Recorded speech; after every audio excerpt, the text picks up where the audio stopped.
Breaking news જાફરાબાદમાં ગઈકાલે 30 nautical mile દૂરથી coast guard ટીમને 2 ખલાસીઓના મૃતદેહ મળ્યા છે। પીપાવાવ કોસ્ટગાર્ડની ટીમ દ્વારા બંને ખલાસીઓના મૃતદેહને પીપાવાવ પોર્ટ ખાતે લાવવામાં આવ્યા છે। પીપાવાવ પોર્ટ ખાતે અમરેલી સાંસદ ભરત સુતરિયા અને ધારાસભ્ય હીરા સોલંકી સહિતના વહીવટી અધિકારીઓ પહોંચ્યા હતા। 2 ખલાસીઓના મૃતદેહને જાફરાબાદ હોસ્પિટલે લાવવામાં આવ્યા હતા। જાફરાબાદ હોસ્પિટલ ખાતે સાંસદ ભરત સુતરિયા, સ્થાનિક ધારાસભ્ય હીરા સોલંકી, જિલ્લા પોલીસ વડા સંજય ખરાત સહિત અધિકારીઓ હોસ્પિટલ ખાતે પહોંચ્યા હતા। સાંસદ અને ધારાસભ્ય પરિવારજનોને સાંત્વના આપી હતી। દરિયામાં હજુ 9 ખલાસીઓ લાપતા, જેની શોધખોળ શરૂ છે। માછીમારોના પરિવારમાં શોકનો માહોલ જોવા મળ્યો છે। રિપોર્ટર કાળુશા કનોજિયા, જાફરાબાદ, અમરેલી।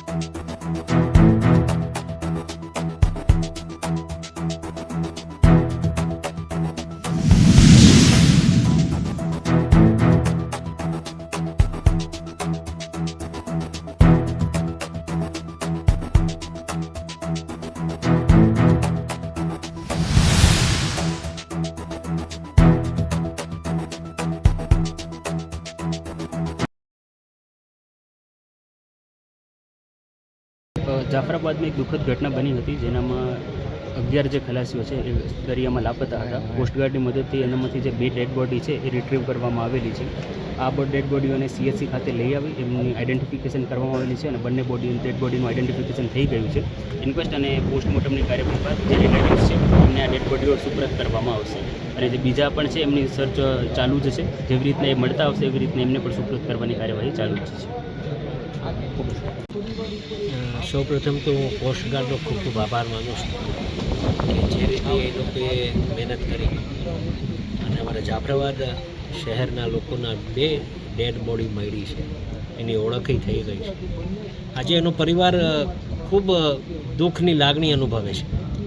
એના સાથે અમે પણ આ વિસ્તારના એક જનપ્રતિનિધિ તરીકે અમને પણ ખૂબ મોટું દુઃખ થયું છે, પણ સરકારશ્રી પાસે જે વ્યવસ્થા સરકારશ્રીએ કરી, જે તંત્રએ કરી, એનો પણ અમે આભાર માનીએ છીએ।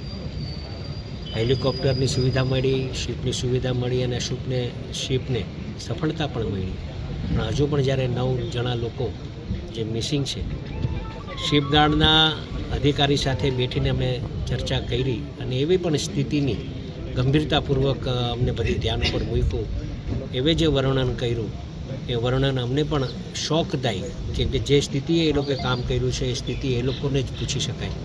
પણ હું એનો ફરીથી એકવાર આભાર માનીશ કોસ્ટગાર્ડનો અને સાથે અપેક્ષા પણ રાખીશ કે હજુ 9 જણ જે મિસિંગ છે, તમે આ એના ઘરના લોકોની એની વેદના આપે પ્રત્યક્ષ જોઈ છે। જેના ઘરમાં આ બનાવ બન્યો હોય એને સ્થિતિ એની ખબર હોય, આપણે તો કાંઠે બેઠા છીએ। જેના ઘરના વ્યક્તિ ગયા હોય એને એનું દુઃખ, એના પર જે આભ ફાટ્યું છે, ભગવાન એને શક્તિ આપે, એના પરિવારને શક્તિ આપે કે જે એના પર દુઃખ વીત્યું છે એને શક્તિ આપે કે એમાંથી એ લોકો બહાર નીકળે। પણ હજુ પણ અમારા જે 9 લોકો મિસિંગ છે એના માટે કવાયત ચાલુ છે અને વહેલામાં વહેલી તકે સુરક્ષિત મળી જાય એવી ભગવાન પાસે પ્રાર્થના કરીએ। અત્યારે દરિયાની સ્થિતિ શું છે? દરિયાની સ્થિતિ હજુ પણ 3 નંબરનું સિગ્નલ અહીંયા લાગેલું છે, સ્થિતિ હજુ પણ અમારી બોટ જઈ શકે એવી સ્થિતિ હજુ પણ છે નહીં। કોસ્ટગાર્ડની બહુ મોટી શિપ અમે જે જોઈ, જે ડેડ બોડી લઈને આવી, એ ખૂબ મોટી શિપ હતી અને ફરીથી આજે એ લોકો નીકળવાના છે। હેલિકોપ્ટરની સુવિધા પણ મળી રહી છે। ત્યારે જ્યારે આવી કંઈક સમાચાર અમને આવશે અમે આપને ધ્યાન મૂકીશું।